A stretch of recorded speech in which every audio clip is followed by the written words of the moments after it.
Southwest Florida, you're looking live at a magnificent spectacle. And of course, that spectacle is the high school jamboree, which we commonly know as the Battle of the Bands. We got various high school bands that are here, and college bands be making their appearance here at Dunbar High School. We're in the North Law Firm Stadium in the city of Fort Myers, and our beautiful Dunbar community, the largest African-American community in Southwest Florida. This is the city of Fort Myers. And speaking of the city of Fort Myers, we have a big supporter of this who supports everything in the city of Fort Myers, and she certainly gets out into her ward, Terolyn Watson. Terolyn, welcome to Lead Pits Live. Thank you, Lead Pits. Terolyn, I don't want to make a mistake. What's your ward number? Ward 3. This is Ward 3. Is this school sitting in Ward 3? No, it's not. But you're still supporting? I'm still supporting. Okay, let me see. Get that mic about right here. We're going to drown that band out. Terolyn, when you come out here and see something like this as a sitting city council person, what comes to your mind? Well, really, something really good is about to happen. In the future, I'm expecting more bands to participate. It's a wonderful feeling for our Dunbar community to see that we can bring different bands from different cities here. And I fully support it, and I'll be supporting it from now on. And I feel wonderful listening to all the different bands, and it's here, right here in our city. Mm-hmm. So far, since you've been out here taking in the crowd, taking in the people, what is your assessment of what's taking place right now?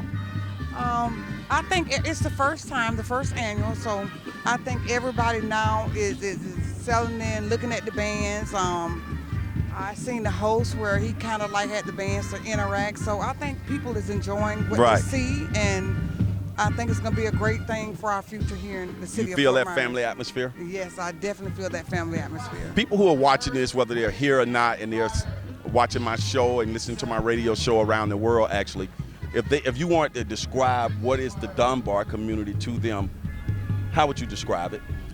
Well, I would describe the Dunbar community as a family-oriented community that's growing. We're definitely paving the way for the future of our kids here in the Dunbar community. There's a lot of growth going on, in our wards, in our city.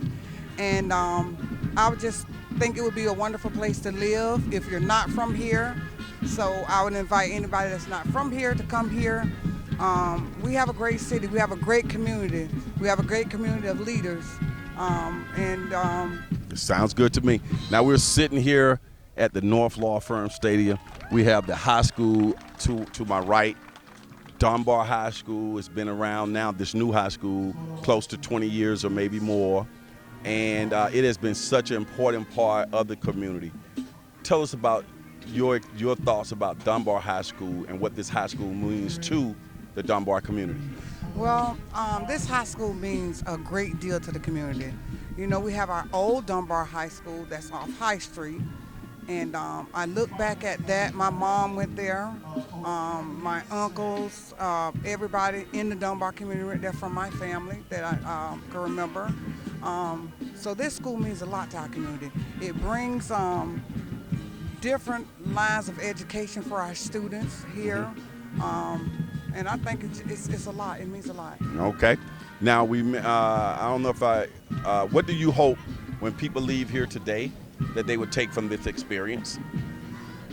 Well, that we here in the Dunbar community can come together with different cities and something good happens. So I hope they leave from here knowing that this will happen again next year, and they'll be back, and with hopefully more bands and definitely a lot more people.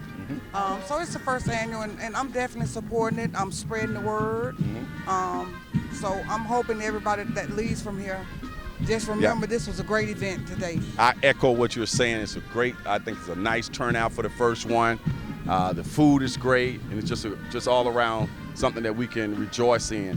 I think it's 2022 you'll be running for re-election. Yes, I will. Let's get you a chance to get some plug in on that as you embark on, I would think it'll be your third term as a city council person. Well, actually, it would be I had 2 so I had a half a term, and then I had a full term. Okay. So only a full and a half. Okay. So Talk to the people. Tell them why they need to support you and vote for you. Well, they need to support me because I am the person for Ward 3. I am a community person. I go out and I listen to my constituents. What my constituents need, I'm here for.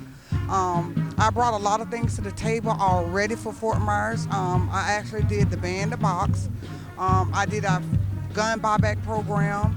I'm in with the new project with Southward Village, that $30 million deal that's going on that's going to help our community. I'm also the new hotel. I actually helped really start that with actually them moving the dirt. So it's a lot more things. I've also did a program with our convicted felons. Okay. A second re-entry program.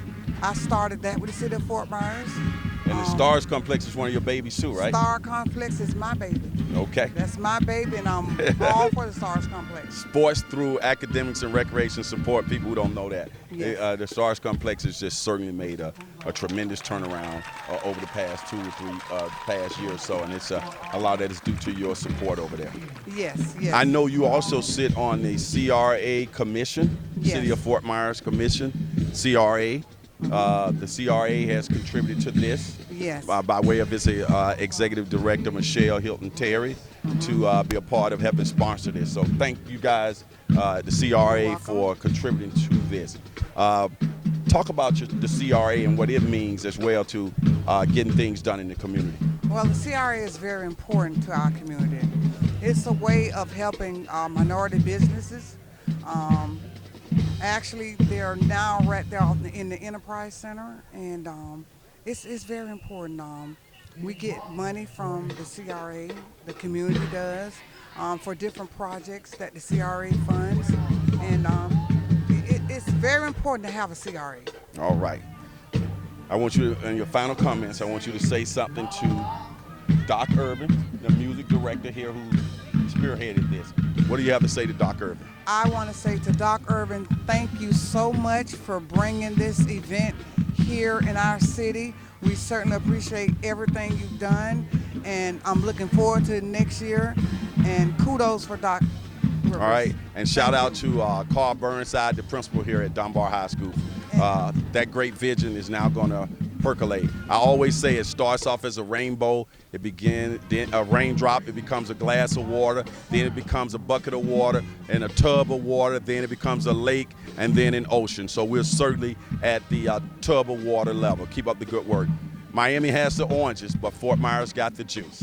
All right. Oh, you know that part? Yeah. Hold up, Brandon. Miami has the oranges, but Fort Myers got the Juice. we got the juice. We'll be right back. I didn't know if I had you.